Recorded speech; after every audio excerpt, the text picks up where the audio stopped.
Hello everyone, welcome to my YouTube channel.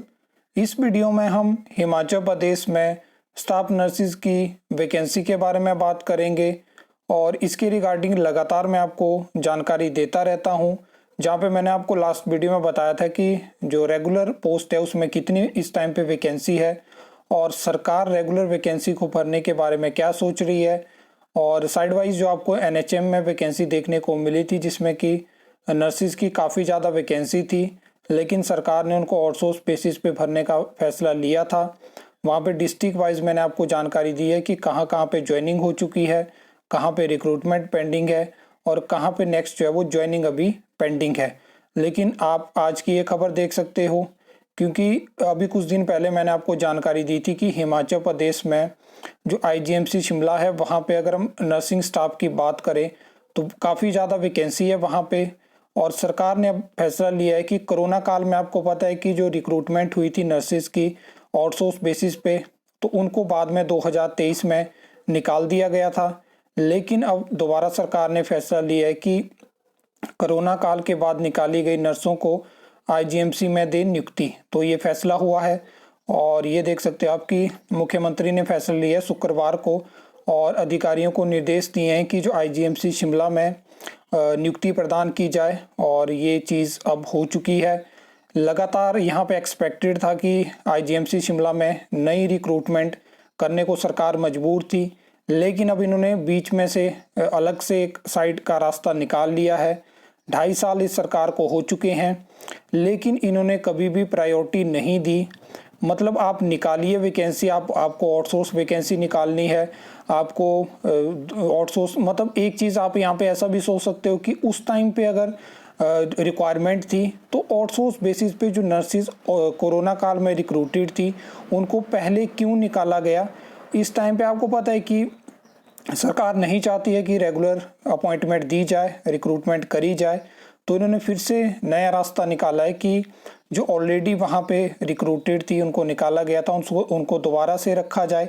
तो ये चीज़ है। बाकी आपको पता होगा कि जो अटल मेडिकल एंड रिसर्च यूनिवर्सिटी यहाँ पे वहाँ पे भी कोरोना काल में नर्सिस को निकाला गया था, तो उनको बाद में प्रायोरिटी दी गई। जो नेशनल हेल्थ मिशन की वैकेंसी थी, अगर आप अलग अलग डिस्ट्रिक्ट का रिजल्ट देखोगे वहाँ पे तो मेंशन है कि कोविड में जो रिक्रूटेड थी उनको वहाँ पे मेंशन किया गया है। तो ये चीज़ है। बाकी 1329 वैकेंसी अगर हम health and family welfare department में रेगुलर कैडर में इस टाइम पे बात करें तो वैकेंट है।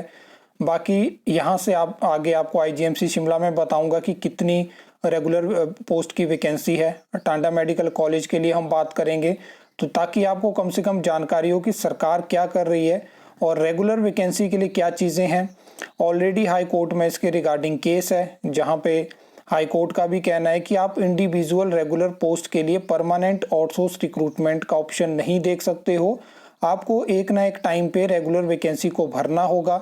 लेकिन उसके बावजूद सरकार क्या कर रही है, सरकार देख रही है कि अपना टाइम इस टाइम पे जो वर्तमान कांग्रेस सरकार है उसकी अब मेन प्रायोरिटी क्या है कि अपना जो बचा हुआ टाइम है उसमें रेगुलर भर्तियों को फिलहाल रोका जाए, चुनावी साल में रिक्रूटमेंट निकाली जाए। ये क्या होता है, एक मतलब इनकी तकनीक, एक स्ट्रेटेजी आप इसको बोल सकते हो, जहाँ पे ये सोचेंगे ऐसा कि चुनावी साल में भर्तियां एडवर्टाइज करें, जैसा पिछली सरकार में हुआ। जब वहाँ पे उम्मीद थी तो एक एडवर्टाइजमेंट निकाली गई, उसमें ना एग्ज़ाम हुए ना कुछ हुए। बहुत सारी भर्तियां उस टाइम पे चुनाव के आसपास थी, उनको चाहती उस टाइम की सरकार तो उनको कंप्लीट करवा सकती थी, लेकिन उन्होंने भी नहीं करवाया और भर्तियां ऐसी लटकी कि वो आज तक शुरू नहीं हो पाई। तो ये सब चीज़ें हैं।